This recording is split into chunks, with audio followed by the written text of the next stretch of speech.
Hello everyone, this is Geetika Chawla from USPC Jain Public School and today we'll start exercise 7.2 of chapter 7 congruence of triangles of class 7th.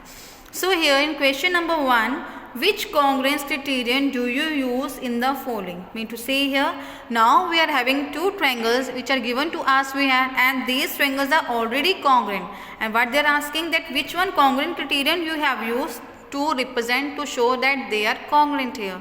So what we'll do here, the statement what is given to us in the given, so we'll use that and we'll check that which one criteria they are going to use here.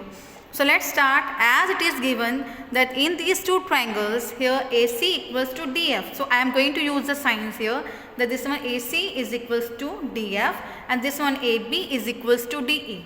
This one is AB and this one is DE. The other one is BC is equals to FE. BC is this and FE is this. From these two triangles and these signs you can come to know that they are talking about the sides, the three sides. So it shows that they have used here three sides congruence criterion here to represent the congruency of these two triangles here. So let's start now. So how to write? By SSS congruence criterion, since it is given that AC is equals to DF, AB is equals to DE and BC is equals to EF. The three sides of one triangle are equal to the three corresponding sides of another triangle. So therefore the triangles are congruent. Mean to say here that the triangle ABCE, this one triangle ABC is congruent to triangle DEF. So in this way you can simplify this part of question number 1. And the next part, in B part C, again we are having two triangles given to us and see what is given and we'll check that which one congruence criteria we will use here. So let's start. See what is in given. Now we are having here ZX. In this triangle ZX, see this one ZX is equals to RP. See here RP is this here, RP this side. Then here RQ. This one is RQ here. This one RQ is equals to ZY. See, I have used the same symbols to represent both the equal sides. Then angle PRQ. Which one angle? PRQ.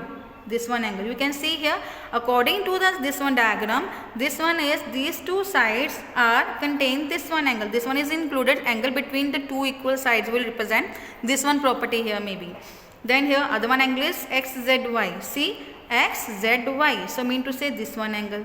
So what it shows that, so by SAS congruence criterion, even you can see that side angle side, same here side angle side.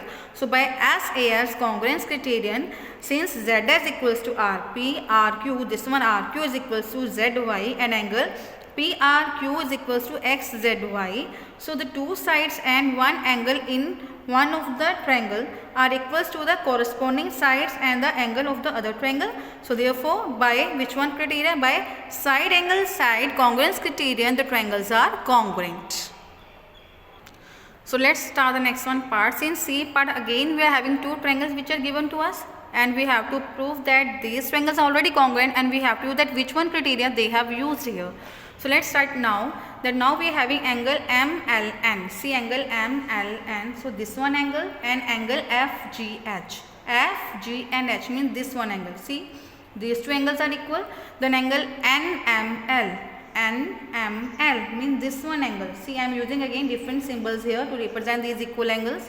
GFH. GFH means this one angle. See these two angles are now equal and the side ML. Mean to say here this one ML side and FG. FG means this one side. Now you can see, you can observe the diagram and you can see here again these two angles are included. Side is equal in both the triangles. So that means they have used here A as a congruence criterion to represent these two as congruent triangles. So let's start now, see how to write. So by ASA congruence criterion, since angle MLN means MLN, this one angle FGH means these two angles and NML means this one angle and GFH means this one angle and this one side ML and FG. Both are equal sides. So the two angles and one side in one of the triangle and equal to the corresponding angles and so the sides are also equal. So it means to say here these two triangles are congruent here. So in this way, by using here which one property? By angle side angle congruence criterion, you can say that these two triangles are equal and congruent. So now next, let's start the next one part, D part. Here again we are having two triangles here, and what is given here, according to these diagrams of the triangles, we are having here EB. This one is EB and this one is DB here. Both the sides, this and these two sides are equal, and AE equals to BC. AE and BC, these two sides are equal, and angle A is equal to angle C as 90 degree. Mean to say this one angle and this one angle both are right angles here. So now you can use here, what we can see here, that they have used your right angle, hypotenuse and one side also. So you can guess here that which one criterion they have used. They have used here right angle, hypotenuse, sides, congruence criterion to make them congruent here. So how to write here? See, so since EB equals to DB, EB means this one EB equals to DB and AE equals to BC and angle A equals to angle C as right angle. So the hypotenuse and one side of right angle triangle are respectively equal to the hypotenuse and one side of another right angle triangle.